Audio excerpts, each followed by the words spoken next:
So I'm going to give you a quick tour of the finished pump house shed. And this has got a 4,000 gallon reservoir underneath. The benefit is that that's your foundation. So if you build your pump house directly on top of your reservoir, you've got a foundation. And you know, Jim did a great job of grading this.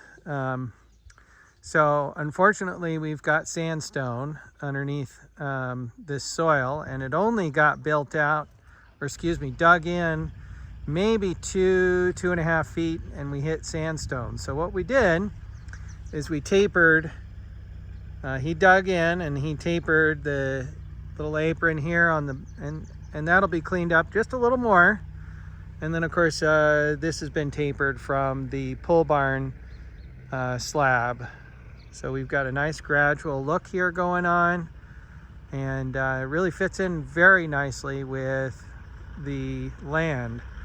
Now there's a hole right here, and you might be wondering what the hole is for. And this is going to be for electrical conduit and 2 separate water lines. And here you can see the electrical conduit, and the 2 water lines are right next to it. You have treated and untreated water lines. They'll go to the house, and the electrical conduit will continue to the house as well. And so let's pop inside and take a look. This is a 12 by 12 with a 1-foot overhang all the way around. Super cute. Check that out. So it is fully sealed. I'm going to actually watch the humidity inside, but you know, we're going to have a hot roof, so I'm going to go ahead and insulate, put a vapor barrier in there. And that's a 1-foot overhang all the way around. And these are single window, double paned. Let's check this out. Okay.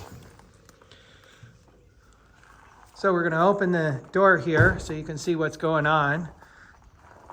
Okay, so in between, there's actually 2 separate, and you can see the break right here. Okay, so there's 2 separate reservoirs, and each reservoir holds 2,000 gallons. And so when we come to the inside, and this is what I asked the shed builder to do. So we've got, let me just close this here. All right. So the reservoir is built and has nuts. And you can see here, those are actually sunk into the reservoir.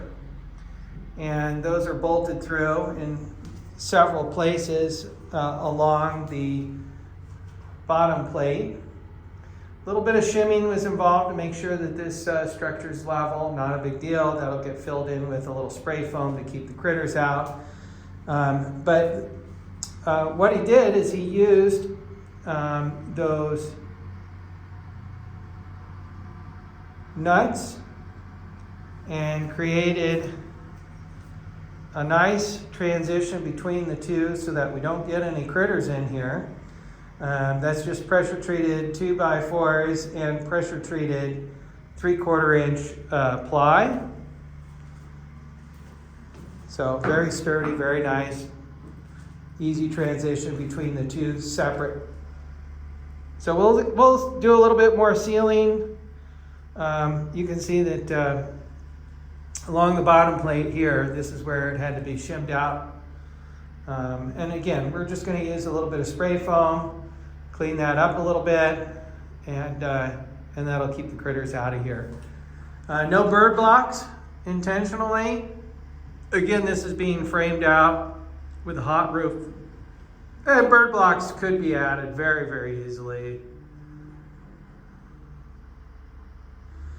And so all the wiring in the pump house, this wiring and junction box goes all the way to the wellhead. And here's a electrical conduit that'll go to the house, which is the supply line. And then this is our secondary pump And so we have one pump in the wellhead, and then we have a variable speed pump in the pump house.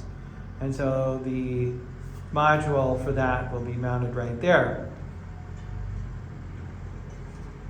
That's the pump house.